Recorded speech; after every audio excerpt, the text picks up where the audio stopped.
தேவனுடைய பரிசுத்தமுள்ள நாமத்திற்கு துதி கன மகிமை உண்டாவதாக.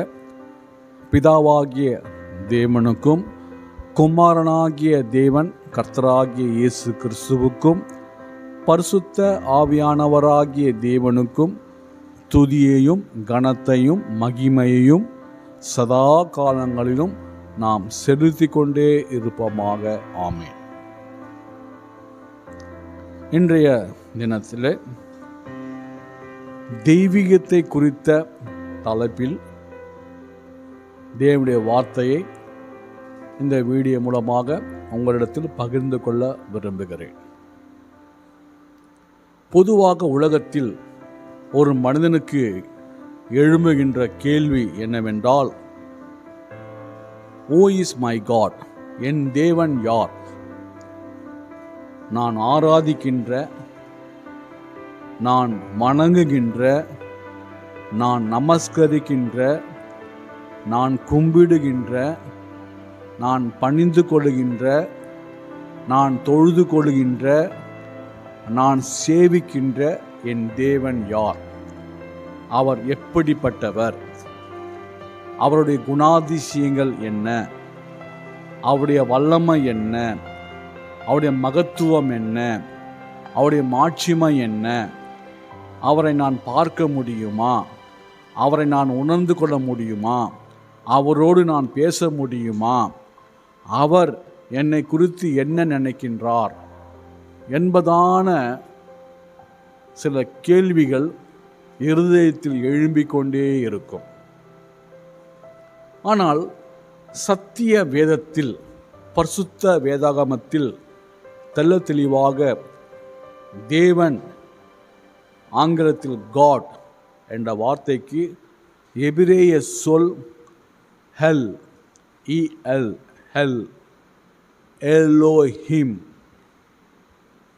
வெளிச்சத்தை, பிரகாசத்தை, மகிமையை குறிப்பிடுகிற ஒரு வார்த்தை.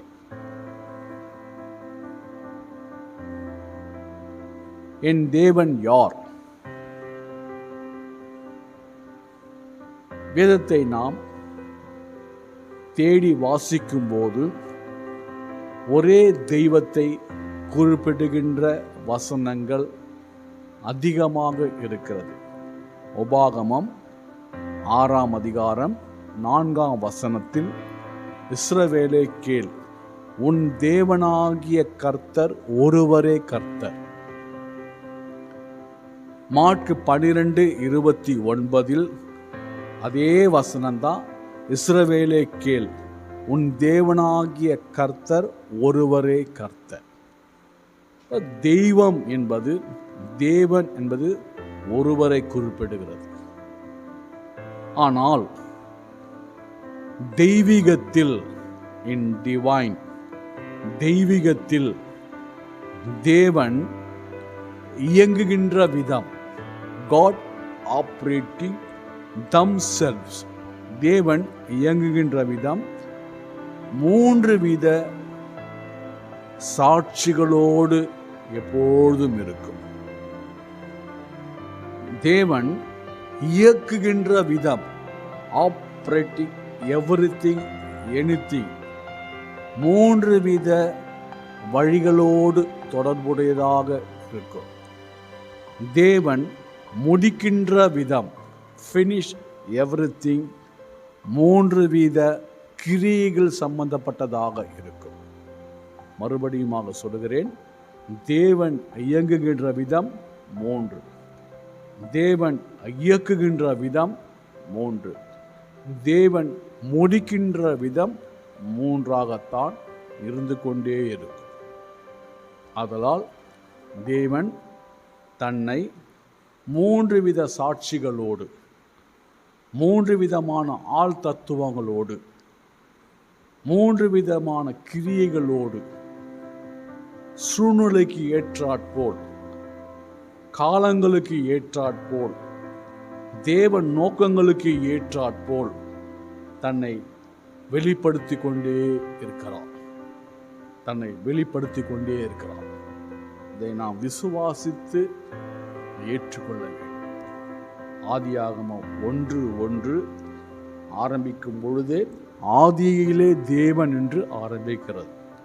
ஆதியிலே தேவன் என்பது பிதாவாகிய தேவன். அப்படியே திருப்பி போட்டா தேவ பிதா. குமாரனாகிய தேவன் அப்படியே திருப்பி போட்டினா தேவ குமாரன்.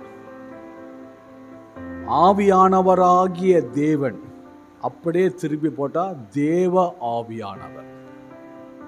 தெளிவாக இருதயத்தில் பதித்து கொள்ள வேண்டும். பிதா, குமாரன், பரிசுத்த ஆவியானவர். பரலோகத்தில் இவர்கள் இயங்கிக் கொண்டிருக்கிறார்கள்.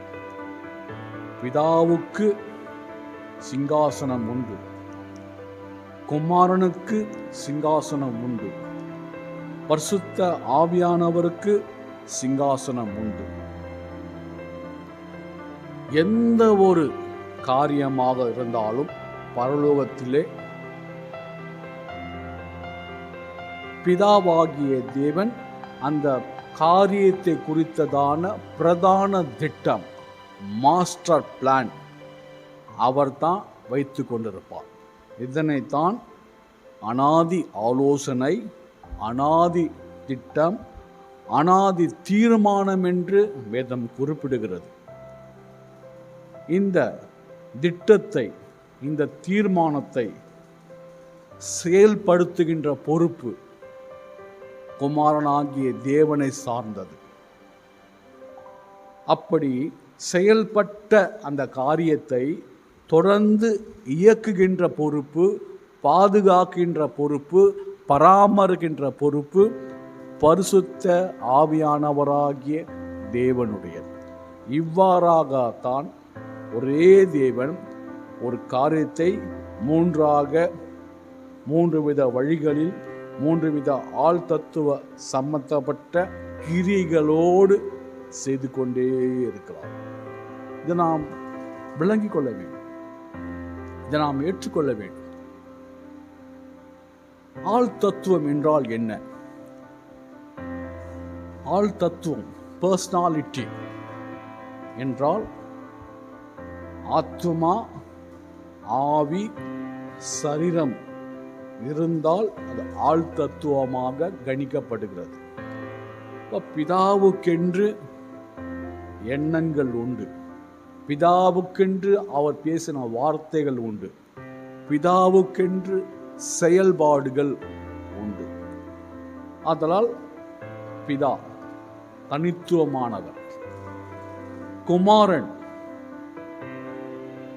அவருக்கென்று எண்ணங்கள் உண்டு, குமாரனுக்கென்று வார்த்தைகள் உண்டு, குமாரனுக்கான செயல்கள் உண்டு. அவர் தனித்துவமானவர். அதே போலதான் பரிசுத்த ஆவியானவருடைய சித்தம், எண்ணங்கள், அவருடைய வார்த்தைகள், வாக்கு கடங்கா பெருமூச்சோடு பேசுகிற வார்த்தைகள், அவருடைய கிரியைகள், அவருடைய செயல்பாடுகள் தனித்துவமானது. ஆதலால் நாம் ஆராதிக்கிற தேவன் தன்னை ஏற்ற காலங்களிலே தன்னை வெளிப்படுத்திக் கொண்டே இருக்கிறார். யோவான் 1:1 ஆதியிலே வார்த்தை இருந்தது. இது பரிசுத்த ஆவியானவரை குறிக்கின்ற வார்த்தை. அந்த வார்த்தை தேவனிடத்தில் இருந்தது. இது பிதாவாகிய தேவனை குறிக்கின்ற வார்த்தை. அந்த வார்த்தை தேவனாக இருந்தது. இது இயேசுவை, குமாரனாகிய தேவனை குறிக்கின்ற வார்த்தை. ஆதலால் நாம் தெள்ள தெளிவாக விளங்கிக் கொள்ள வேண்டும், விசுவாசிக்க வேண்டும். பரலோகத்தில் பிதா, பரலோகத்தில் குமாரன் என்ற நாமம், இதை வைத்துக்கொண்டு தந்தை மகன் உறவு என்று சொல்லக்கூடாது, நினைக்கக்கூடாது, பேசக்கூடாது. அப்படி அல்ல. பிதா என்பது நாமம், குமாரன் என்பது நாமம். தேவகுமாரன், குமாரனாகிய தேவன், ஞானம், செல்லப்பிள்ளை, பரிசுத்த பிள்ளை, ஆட்டுக்குட்டியானவர்.